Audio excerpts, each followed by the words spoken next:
तो इस वक्त की बड़ी खबर आपको बता रहे हैं। एक बार फिर से प्रेस कॉन्फ्रेंस हुई है जिसमें कई महत्वपूर्ण बातें कही गई हैं, खासतौर से एयर डिफेंस को लेकर कि भारत का जो एयर डिफेंस है, मिलिट्री बेस है, वो पूरी तरीके से सेफ है, सुरक्षित है।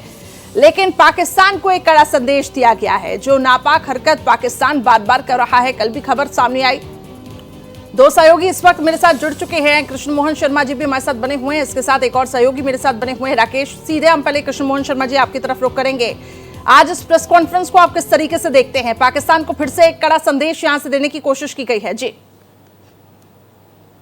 इसमें तीन बहुत महत्वपूर्ण बात है। एक सबसे पहली बात कि भयभीन होत न प्रीत, उन्होंने एक रामायण का उन्होंने जिक्र किया, प्रकरण का, और कहा कि बिना भय के प्रीत नहीं होता किसी को। दूसरी बात उन्होंने कही कि हमारे सारे मिलिट्री ऑपरेशंस और सारे ऑपरेशंस यथा स्थिति में है, आगे हम किसी भी ऑपरेशन के लिए तैयार हैं।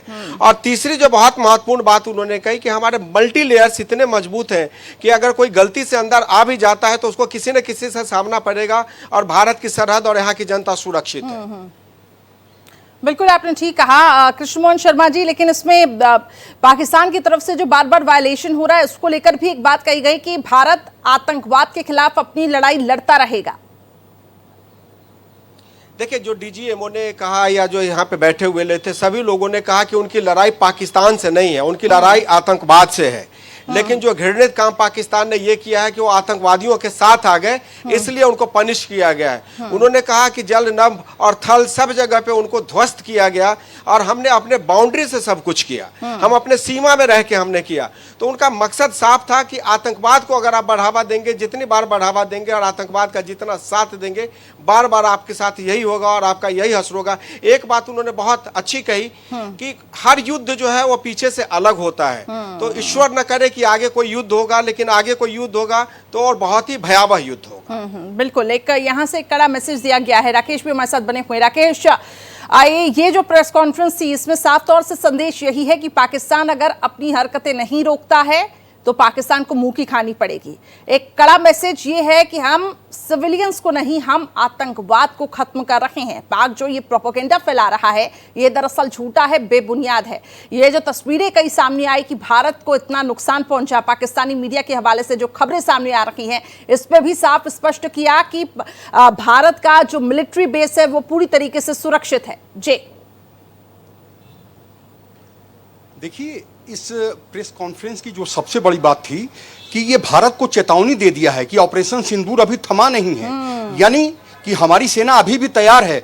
जो हमारे एयर बेस हैं, इक्विपमेंट है, वो अभी भी तैयार हैं। तो जरा सोचिए कि पाकिस्तान जो इस गफलत में जी रहा है कि हमने बार बार सीना ठोक रहा है कि हमारी बहुत बड़ी विजय हुई है, अमेरिका के सामने जाकर के भीख मांगता है और सीज फायर की बात करता है, और भारत जो है वो अपनी शर्तों पर सीज फायर करता है।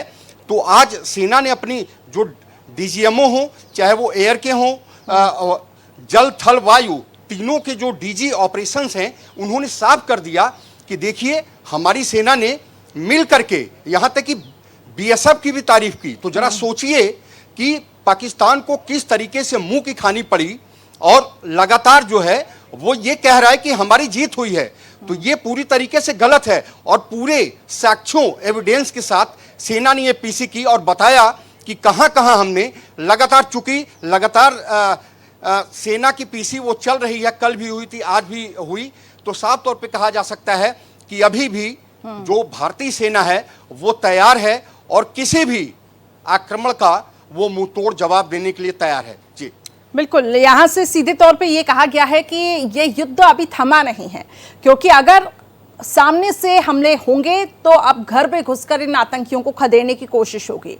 कृष्ण मोहन शर्मा जी, जो डीजीएमओ स्तर पर बातचीत होनी है, उसमें ये भी बताया जा रहा है कि कुछ शर्तों के साथ भारत युद्ध विराम करेगा, जिसमें सबसे महत्वपूर्ण है सिंधु जल संधि। इसे अभी भी स्थगित ही समझा जा रहा है। जी बहुत महत्वपूर्ण है। एक ब्रीफिंग से पहले एक वरिष्ठ अधिकारी के साथ मैंने बैठा हुआ था। मैंने एक बात पूछी कि ये बताइए कि सिचुएशन फ्लूइड है या कोई हम निर्णय पे पहुंच गए। तो उन्होंने कहा कि सिचुएशन अभी फ्लूइड है, कि जब तक डीजीएमओ के लेवल पे बातचीत होती है और उसमें कोई निर्णायक लेवल पे हम नहीं पहुंचते हैं, अगर वो आतंकवाद को रोकने की बात को नहीं कबूलता है, तब आप मान के चलिए कि आगे कुछ भी हो सकता है। तो इसका मतलब साफ है कि जो उनके काउंटर पार्ट है डीजीएमओ, अगर हमारे साथ बात करके अपनी शर्तों में ये शामिल नहीं करता है कि हम अपनी धरती से आतंकवाद को पनाह नहीं देंगे या उसको बढ़ावा नहीं देंगे, तब तक ये आप मान के चलिए कि सिंधु जल समझौता जो है वो एवियंस में रहेगा। जो हमारे राजनयिकों की स्थिति है वो भी यथास्थिति बरकरार रहेगी। अब जो भी करना है, हमने जो करना था कर दिया। अब जो भी सरेंडर करना है वो पाकिस्तान को सरेंडर करना है, और ये मानना बिल्कुल आवश्यक है। और उसके सारे तथ्य और प्रमाण है कि भारत की स्थिति बहुत मजबूत है, और अगर पाकिस्तान ने कोई भी ऐसी हरकत की जो भारत के अस्मिता को ललकारने की कोशिश करेगा तो उसको लेने के देने पड़ जाएंगे। लेकिन इस युद्ध के दौरान एक चीज काफी अहम निकलकर सामने आती है कि भारत के साथ आखिर कौन सा देश खड़ा है। अगर हम देखें तो सीज फायर की बात सबसे पहले डोनाल्ड ट्रंप करते हैं, फिर भारतीय सैनिकों की तरफ से मतलब ये जो अधिकारियों की तरफ से ये क्लियर किया जाता है कि देखिए मध्यस्थता किसी की तरफ से नहीं हुई है, सेना की तरफ से इसको क्लियर किया गया। अमेरिका ने कोई मध्यस्थता नहीं की है। तो ये हम अमेरिका का भी एक अलग रूप देख रहे हैं। चाइना ने तो अपना स्टैंड क्लियर कर दिया, टर्की, अजरबैजान तो सीधे तौर पे पाकिस्तान का साथ दे रहे हैं। जी, भारत के साथ सत्य है, और सत्य ये है कि आतंकवादी जो है पाकिस्तान की धरती से भारत की सरजमी को परेशान करना चाहते हैं। ट्रंप ने क्या कहा या वेंस ने क्या कहा, इसका बहुत ज़्यादा मतलब नहीं है। मतलब ये है कि पाकिस्तान जाके उनके घुटनों के बल गिर गया और कहा कि हमें भारत से बचाइए। और उसमें ये सिर्फ इतना हुआ है कि भारत जितना एग्रेसिवली उनको मार रहा है वो मारना कम कर दे, बंद कर दे। क्योंकि पाकिस्तान की स्थिति ये है कि आज के डेट में अगर एक दिन युद्ध हो तो शायद वो सस्टेन करने की स्थिति में नहीं है। उसकी वजह ये है कि जो उनके 12 एयरबेस है उसमें से 7 तबाह हो चुके हैं। उनके जो PL-15 जो ड्रोन है और जो टर्की के जितने मिसाइल्स और जितने ड्रोन्स हैं वो सब एक तरीके से कहूँ कि वो नाकामयाब हो चुके हैं, वो पाकिस्तान की धरती पर ही गिर गए। तो ऐसे में पाकिस्तान ये कहे कि हमने मध्यस्थता की और अमेरिका ने हमें बचा लिया, तो मध्यस्थता की ऐसी कोई बात नहीं आ रही है। डीजीएमओ के लेवल पे बात हुई और हमारे डीजीएमओ को उनके डीजीएमओ ने बताया कि आप हम पर रहम कीजिए, हम आतंकवाद को काबू करने की कोशिश करेंगे। बिल्कुल बिल्कुल, आपने ठीक है राकेश जी। पाकिस्तान काफी बेबस है, लेकिन अपनी आवाम को झूठी तसल्ली दे रहा है। ये दिखा रहा है कि देखिए पाकिस्तान ने इस युद्ध में किस तरीके से जीत हासिल की है। हालांकि इतना नुकसान हुआ है, लेकिन वो तस्वीरें अपनी आवाम को नहीं दिखा सकता। कृष्ण मोहन शर्मा जी भी बता रहे थे कि इतना एयरबेस को नुकसान पहुंचा है, हर मोर्चे पर पाकिस्तान एक्सपोज हो चुका है। जी बिल्कुल, आपने सही कहा। और जिस तरीके से ये प्रेस कॉन्फ्रेंस हुई, ब्रीफिंग हुई, उसमें साफ तौर पे ये बताया गया कि भारत के एयर डिफेंस सिस्टम को भेदना नामुमकिन है। क्योंकि 4 लेयर की जो एयर डिफेंस सिस्टम है उसमें पार पाना जो है पाकिस्तान के लिए नामुमकिन था, और वही हुआ। जिस तरीके से पाकिस्तान ने कल बल छल तीनों, यहां तक कि सिविलियन को भी नहीं छोड़ा। और चूंकि जो ब्रीफिंग हुई और लगातार ये जो सेना के प्रमुख अधिकारी हैं, जो डीजी ऑपरेशंस हैं, वो ये साफ तौर पे कह रहे हैं कि देखिए हमारा जो मकसद था वो केवल आतंकवाद का सफाया करना था, सिविलियन को टारगेट नहीं करना था। और चूंकि पाकिस्तान को आपने देखा कि किस तरीके से उसके विमान जो है उसके स्पेस में उड़ रहे थे, घरेलू विमान, तो वो चाह रहा था कि भारत जो है उस पर अटैक करे, लेकिन भारत ने ऐसा किया नहीं।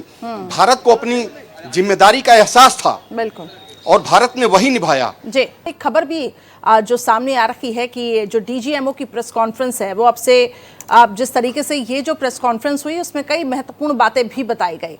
अब ब्रह्मोस मिसाइल की कल शक्ति को यहाँ पे दिखाया गया। कृष्ण मोहन शर्मा जी, चाहे वो सीएम योगी आदित्यनाथ ही क्यों ना हो, ब्रह्मोस मिसाइल को लेकर उन्होंने साफ तौर से कहा कि चाहे ब्रह्मोस हो, S-400 हो, और इसके साथ साथ भारत के पास कई ऐसे ताकतवर हथियार हैं जिससे दुश्मन देश आंख भी न उठा के देखे, लेकिन पाकिस्तान ने ये हिमाकत कर दी है तो भुगतना तो पड़ेगा। जी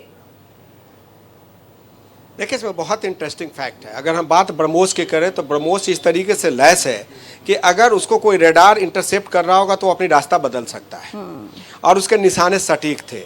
S-400 की जो क्रेडिबिलिटी है उस पर डाउट करने का कोई सवाल नहीं, क्योंकि जिस तरीके से उसने पाकिस्तान को ध्वस्त कर दिया वो अपने आप में काफ़ी है। और जो हमारा एयर डिफेंस सिस्टम है, बहुत अच्छी बात है कही गई कि ashes to ashes and dust to dust.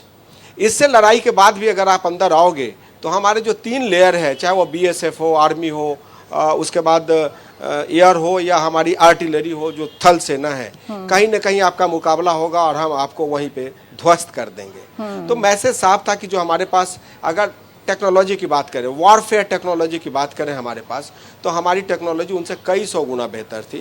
और जिसका नतीजा हुआ कि टेक्नोलॉजिकल एडवांसमेंट्स के साथ पाकिस्तान जो है वो ज़मीन पे गिर गया, अपनी ही नज़रों में खुद ही पाकिस्तान गिर गया। तो इसका मतलब है ये कि हमारे पास ब्रह्मोस की बात करें तो Su-30 है हमारे पास, ब्रह्मोस है, आकाश है हमारे पास, S-400 है, राफेल है हमारे पास। तो ऐसे तमाम हमारी सारी चीज़ें हैं जिसको लेके हमारी एक एक, जो हम S-400 या ब्रह्मोस की बात करें या Su-30 की बात करें या हम आकाश की बात करें, उनकी जितनी की जितनी वहाँ पे उनकी आर्टिलरी या उनके जितने भी डिफेंस सिस्टम है उनको ख़त्म करने के लिए और भेजने के लिए सक्षम। बिल्कुल आपने ठीक कहा, और यही भारत की जो ताकत है। पाकिस्तान देख के इसको घबरा गया। राकेश जी, आप भी अपनी बात रख रहे थे यहाँ पे कि किस तरीके से पाकिस्तान को आखिर घुटनों पर आना पड़ा। जी बिल्कुल, देखिए अब पूरा दारोमदार जो है, जो DGMO लेवल की बातचीत होनी है हॉटलाइन के जरिए, उस पर निर्भर करता है कि आखिरकार पाकिस्तान क्या क्या स्वीकारता है। सवाल इस बात का है कि जो प्रतिबंध है जो भारत ने लगाया हुआ है वो अभी भी जारी है, चाहे वो सिंधु जल समझौता हो जिसको कि भारत ने रद्द कर दिया था। इसके अलावा तमाम ऐसे प्रतिबंध हैं जो कि लागू हैं, अभी भी लागू हैं। चूंकि आतंकवाद सबसे बड़ा मुद्दा है और भारत सरकार पहले ही कह चुकी है कि अगर कोई भी आतंकवाद देश में हमला होता है इसका, तो वो देश के खिलाफ युद्ध समझा जाएगा। तो जरा सोचिए कि भारत का कितना बड़ा कदम है। ये तमाम चीज़ें जो हैं, चाहे वो प्रतिबंध हो, पाकिस्तान की तरफ से जो प्रतिबंध 8 प्रतिबंध लगाए गए हैं वो हो, भारत की तरफ से जो 12 प्रतिबंध लगाए गए हैं वो है, वो भी अभी जारी हैं, और पाकिस्तान की तरफ से भी जो प्रतिबंध लगाए गए हैं वो जारी हैं। तो अब ये देखना होगा कि DGMO लेवल की जब बातचीत होती है तो उसमें क्या कुछ निष्कर्ष निकल करके सामने आता है। कहीं न कहीं ये कहना गलत नहीं होगा कि पाकिस्तान कहीं न कहीं बैकफुट पे है, क्योंकि सीज फायर के लिए वो पाकिस्तान के पास गया और भारत ने अपनी शर्तों पे सीज फायर किया। तो ये तमाम चीजें हैं। तो अब DGMO लेवल की जब बातचीत होती है, हॉटलाइन से बातचीत होती है, तब ये देखना होगा कि क्या निष्कर्ष निकल करके सामने आता है। बिल्कुल बिल्कुल, अब उसी पर ही सारी चीजें टिकी हुई हैं, क्योंकि भारत ने अपना स्टैंड क्लियर किया है कि हम शर्तों के साथ ही सीज फायर के लिए राजी होंगे। बहुत बहुत शुक्रिया आप दोनों का हमारे साथ जुड़ने के लिए।